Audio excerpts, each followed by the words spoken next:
Good morning, dear students. Welcome to Biology Online class. Today we will discuss the topic Unit 17 Plant Kingdom. What is Plant Kingdom? A plant kingdom contains all the plants on the earth. So let us learn about the plant kingdom in this unit. Okay? Students, the living organism.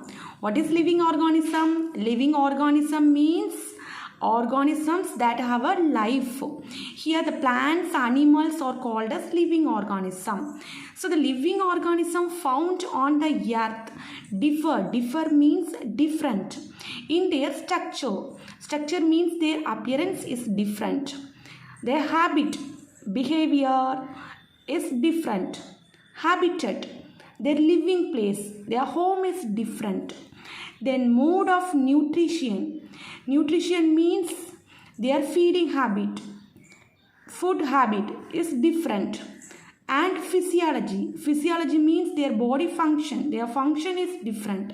So all the living organisms found on the earth differ in their structure, habit, habitat, and mode of nutrition and physiology. Okay, students, the estimated number of plant species. Species means the group. So the estimated number of plant group on the earth is 8.7 million. So total number of plant species on the earth is 8.7 million. Okay, among them 6.5 million species. Species means the plants group are living on the land. They live on the land. Their habitat is on land. Okay. And 2.2 million species are living in the ocean. Means they live in the water. So among 8.7 million, 6.5 million species are living on land and 2.2 million species are living in the ocean. Okay. So out of them 4 lakh species, 4 lakhs plants group or flowering plants. What is flowering plants? The plants bear flowers, so they are called as flowering plants. So totally 4 lakh species are flowering plants. Okay, so the plants group, the living organism, here the plants show the lot of similarities. Similarities means show the same characters among them, and differences, they show some different characters also, so that they can be arranged into many groups. So that is called as classification. So the plants are arranged in many groups or called as classification. So in this topic today we are going to study about the classification of the plants. Students, now let's learn about taxonomy. Read taxonomy. What is taxonomy? Taxonomy is the branch of biology. It is one of the branch of biology. Biology means the study of living organism. So taxonomy is one of the branch in biology that deals with the study of identification. Identify the living organisms. Classify the living organism. Describe their body structure and nomenclature of living organism. Nomenclature means naming the living organism. Each living organism has some special name. So that is called as nomenclature. So the taxonomy is a study of identify, classify, describe and nomenclature, naming the living organism. When you study about this, so that study is called as taxonomy. Okay. Students, the word taxonomy is derived from the Greek words, two Greek words. Taxonomy is derived from the Greek language. Okay, so the taxis in Greek, the taxis means arrangement. What is the meaning of taxis in Greek? Arrangement. And nomos means law. So the taxonomy means arrangement and laws, arranging the plants. Okay, so the word taxonomy was first coined by Augustine Primus de Candolle. So what is taxonomy? So taxonomy is nothing but it's one of the branch in biology that deal with the study of the classification of the living organism. The classification of living organism is called as taxonomy. Here specially about plants. Here we are studying about the plants only, no? So here the living organism is a plant. Classification. Plants are arranged in different groups and categories based on their similarities, similar characters, same characters, or different characters.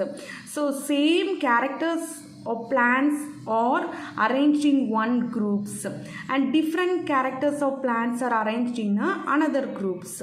So that is called as classification. So what is classification? The arrangements of plants in a different groups, it's called as classification. Okay students? Okay. There are 4 types of classification. So different types of classifications are there. They are artificial system of classification, natural system of classification, phylogenetic system of classification, modern system of classifications.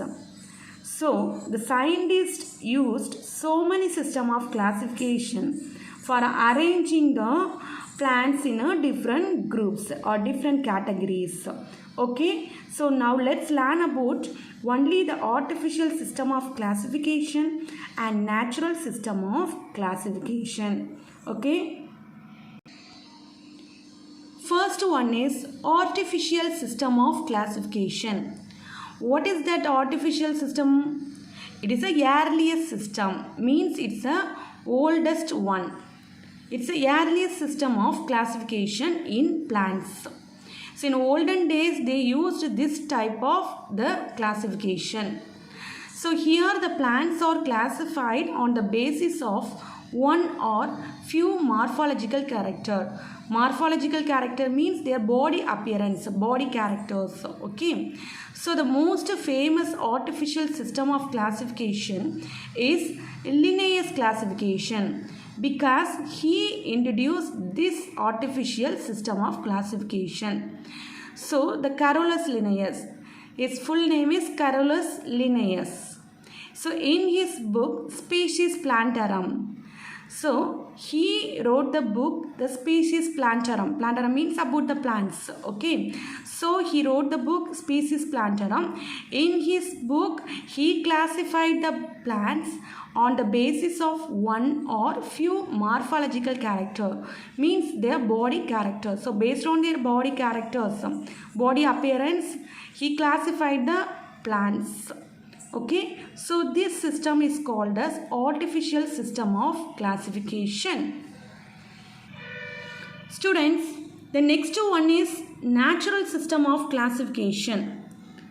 Here in this system, the plants are classified on the basis of several characters. Several means many characters.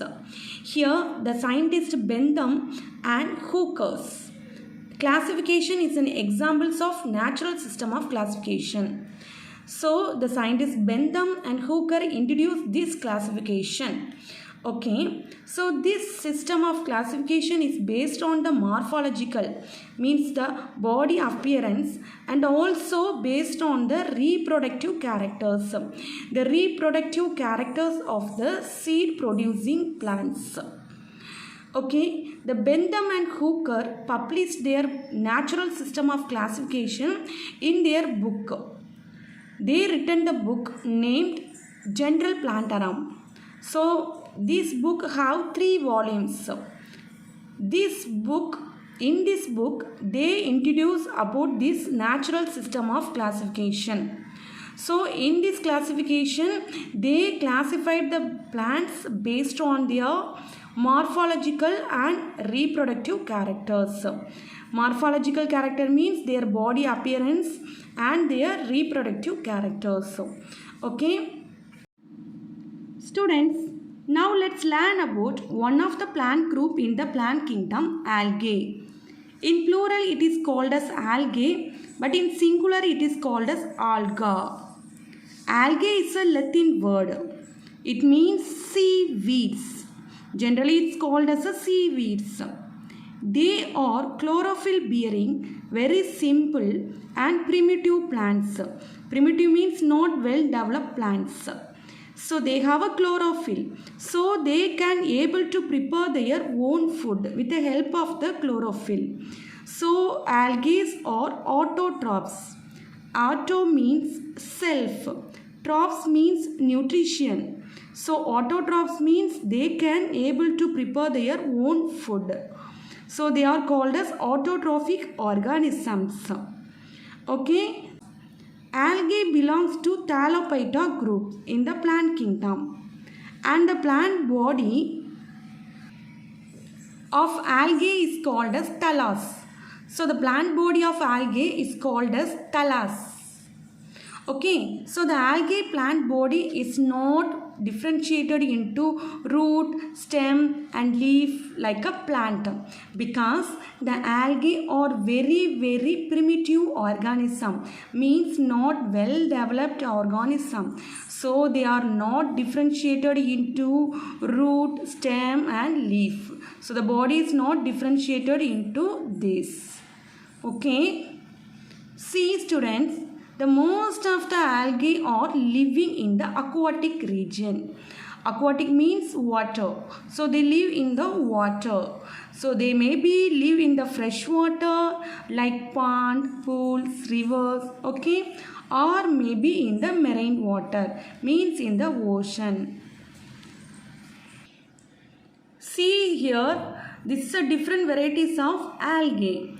Acylatoria, Laminaria, Chlamydomonas, Polysiponia are the examples of some algae.